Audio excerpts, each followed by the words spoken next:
Ano ang mga sintomas ng tetanus na kailangan mong bantayan? Kadalasan, ang mga tao ay may paniniwala na nakukuha ang tetanus sa pamamagitan ng exposure sa kalawang at iba pang mga metal.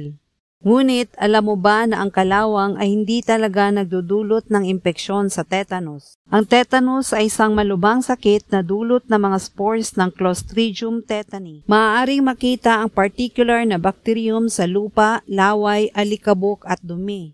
Dagdag pa rito, posible rin itong makapasok sa katawan sa pamamagitan ng mga sumusunod. Malalim na mga hiwa at daplis, hati o buka sa balat, paso, kagat ng hayop, mga body piercings, tattoo at injections, mga pinsala sa mata, intravenous drug contaminations. Ang impeksyon mula sa bakterya na ito ay nagdudulot ng mga sintomas ng tetanus tulad ng masakit na muscle contractions, lalo na sa mga jaw at neck muscles. Ito ay karaniwang tinutukoy bilang lockjaw. Bakit madalas nauugnay ang tetanus sa kalawang? Hindi ang kalawang na bahagi ng isang pako o mula sa anumang iba pang material ang nagiging sanhi ng impeksyon.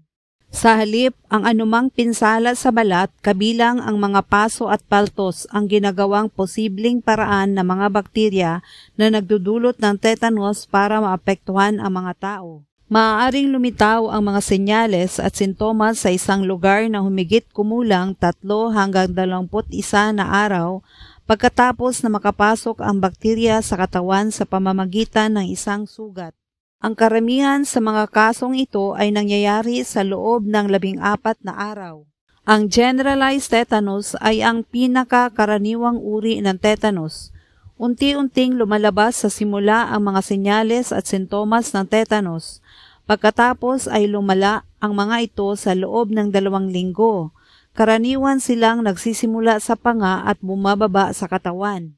2 hindi pangkaraniwang uri ng tetanus ay localized tetanus at cephalic tetanus. Kabilang sa mga pangkalahatang sintomas ng tetanus ay pamumulikat at paninigas, hindi nagagalaw na mga muscle sa iyong panga, muscle rigidity, kahirapan sa paglunok, muscle tension sa paligid ng iyong mga labi, kung minsan ay nagre-resulta ng isang patuloy na pag-grind, muscle spasm at paninigas ng leeg, matigas na abdominal muscles. Ang tetanus ay umuusad upang magdulot ng masakit, seizure-like spasm na tumatagal ng ilang minuto, generalized spasms. Karaniwang umaarko ang leeg at likod, samantala ang mga binti naman ay tumitigas. Maaring nakataas ang mga braso ng ilang mga tao papalapit sa katawan habang nakakuyom ang kanilang mga kamao. Ang kahirapan sa paghinga ay maaring nagresulta mula sa muscle rigidity sa leeg at tiyan. Ang iba pang mga sintomas ng tetanus na maaring maranasan ay kinabibilangan ng mga pagbabago sa antas ng presyon ng dugo, high blood or low blood, mabilis ng pagtibok ng puso, lagnat, sobrang pagpapawis. Here we go.